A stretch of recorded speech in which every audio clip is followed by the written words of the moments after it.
नमस्कार। ज्योतिष एक दिव्य प्रकाश चैनल में आप सबका स्वागत है। दोस्तों, आज हम जानेंगे भगवान शालिग्राम की पूजा क्यों की जाती है। माँ तुलसी के साथ प्रभु शालिग्राम का विवाह क्यों किया जाता है। भगवान शालिग्राम भगवान विष्णु का ही विग्रह रूप है। देव उठनी एकादशी के दिन माँ तुलसी और भगवान शालिग्राम का विवाह क्यों किया जाता है, आइए जानते हैं। पौराणिक कथाओं के अनुसार सावर्णी मुनि की पुत्री तुलसी अपूर्व सुंदरी थी। उनकी इच्छा थी कि उनका विवाह भगवान नारायण के साथ हो। इसके लिए उन्होंने नारायण पर्वत की घाटी में स्थित बदरी वन में घोर तपस्या की। दीर्घकाल तक तपस्या के बाद ब्रह्मा जी ने प्रसन्न होकर उन्हें दर्शन दिया और वर मांगने के लिए कहा। माँ तुलसी ने कहा, हे सृष्टिकर्ता ब्रह्मदेव, आप अंतर्यामी हैं, सबके मन की बात जानते हैं। फिर भी मैं अपनी इच्छा बताती हूँ। मैं चाहती हूँ कि भगवान श्री नारायण मुझे पति के रूप में मिले।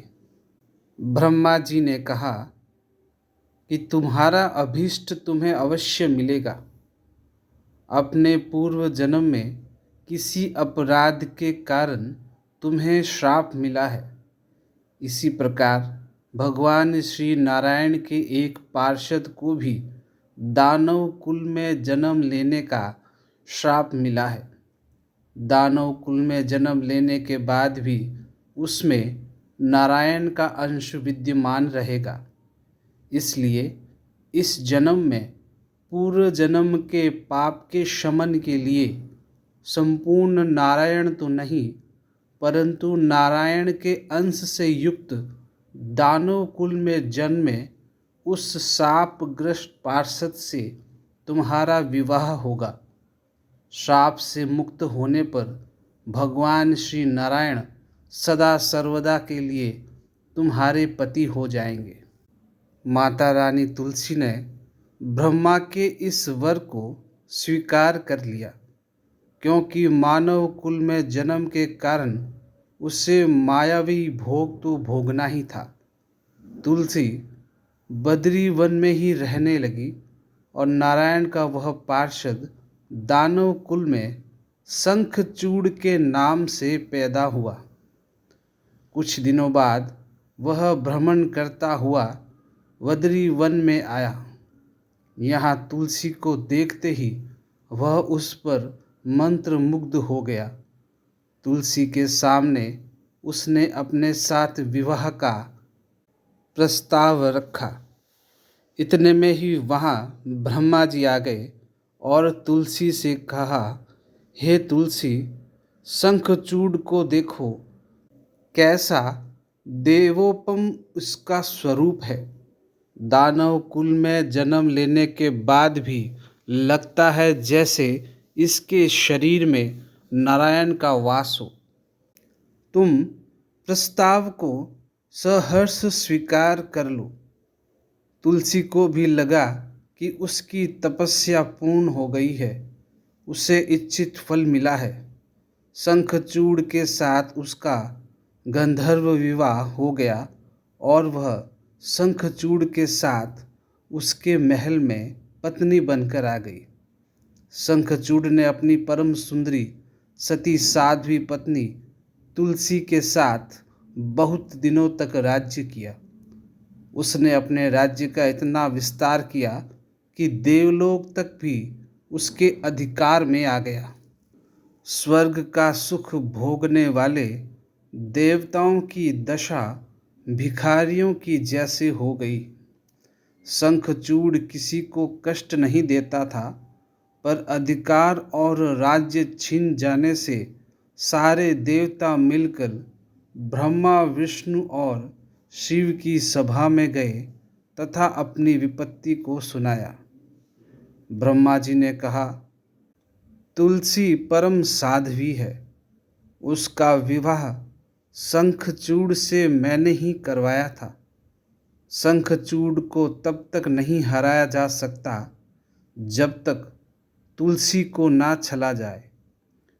भगवान विष्णु ने कहा, शंखचूड़ पूर्व जन्म में मेरा पार्षद था। श्राप के कारण उसे दैत्य कुल में जन्म लेना पड़ा। इस जन्म में भी मेरा अंश उसमें व्याप्त है। साथ ही तुलसी के पतिव्रत धर्म से वह अजय है। फिर देवताओं की सहमति से भगवान शिव ने शंखचूड़ के पास संदेश भेजा कि या तो वह देवताओं को राज्य लौटा दे या फिर उनसे युद्ध करे। शंखचूड़ शंकर भगवान के पास पहुँचे और कहा, हे महादेव, आपके लिए देवताओं का पक्ष लेना उचित नहीं है। राज्य बढ़ाना हर राजा का कर्तव्य होता है। मैं किसी को दुखी नहीं कर रहा हूँ। देवताओं से कहिए वे मेरी प्रजा होकर रहें। मैंने आपका भी कोई अपकार नहीं किया है। हमारा आपका युद्ध शोभा नहीं देता है। अगर आप हार गए तो बड़ी लज्जा की बात होगी, और मैं हार गया तो आपकी कीर्ति बहुत अधिक नहीं बढ़ेगी। भगवान शंकर हंसे। वे तो सब रहस्य को जानते थे। तुलसी और शंखचूड़ के पूर्व जन्म के श्राप की अवधि लगभग खत्म हो चुकी थी। वे बोले, इसमें कीर्ति और लज्जा की बात नहीं। तुम देवों का राज्य लौटाकर उन्हें उनके पद पर प्रतिष्ठित होने दो। युद्ध से बचने का यही एक उपाय है। शंखचूड़ ने कहा, मैंने युद्ध के बल से देवलोक जीता है। कोई उससे युद्ध के द्वारा ही वापस ले सकता है। यह मेरा अंतिम उत्तर है। ऐसा कहकर शंखचूड़ चला गया। उसने अपनी पत्नी तुलसी को सारी बात बताई और कहा, कर्म भोग सब काल सूत्र में बंधा है।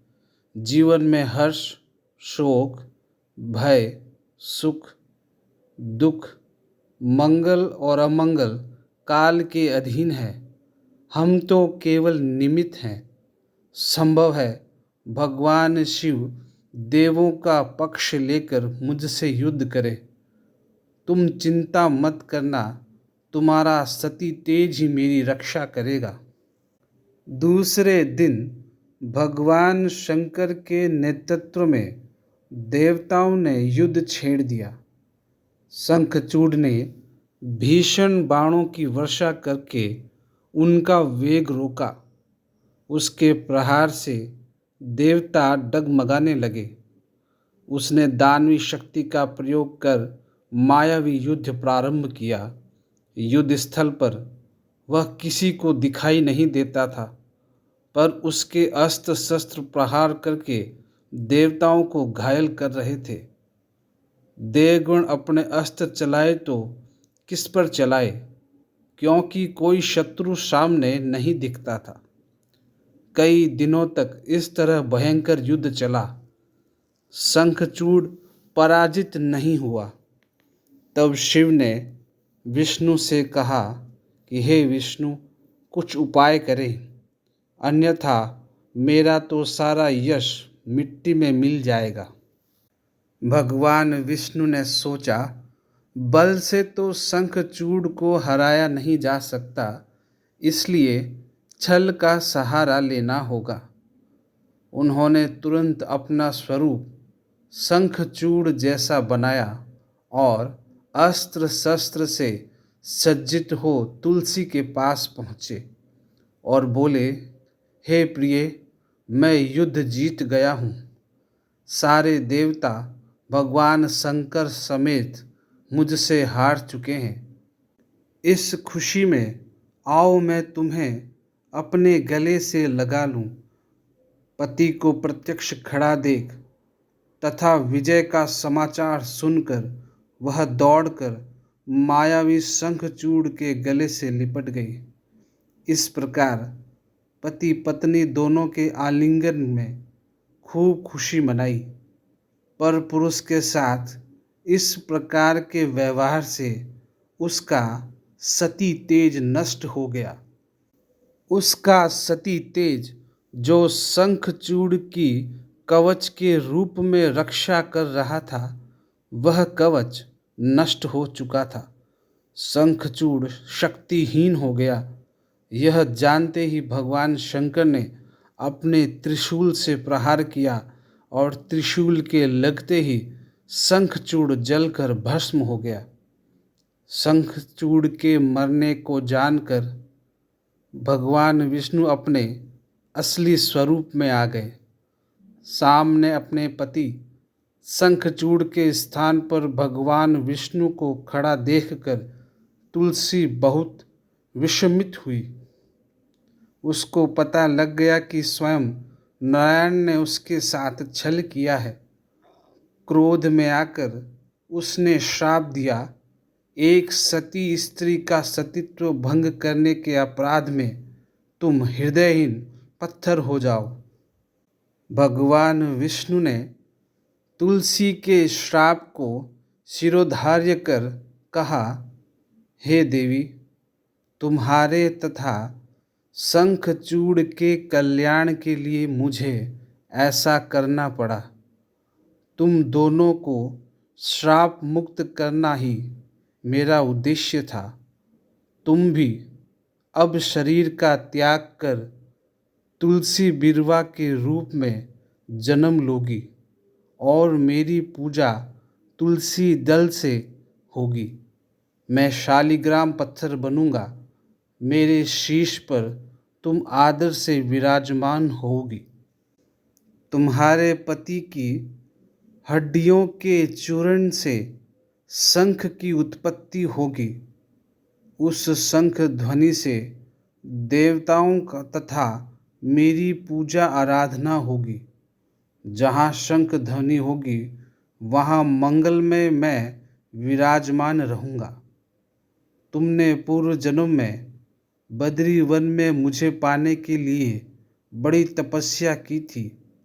अब अगले जन्म में मैं नारायण पत्थर के रूप में बद्रीनाथ वन में स्थापित होऊंगा और मेरी पूजा अर्चना फल फूल से ना होकर तुम्हारे तुलसी दल से होगी। मेरे शीश पर विराजमान होकर तुम मुझसे भी ऊंचा पद प्राप्त करोगी।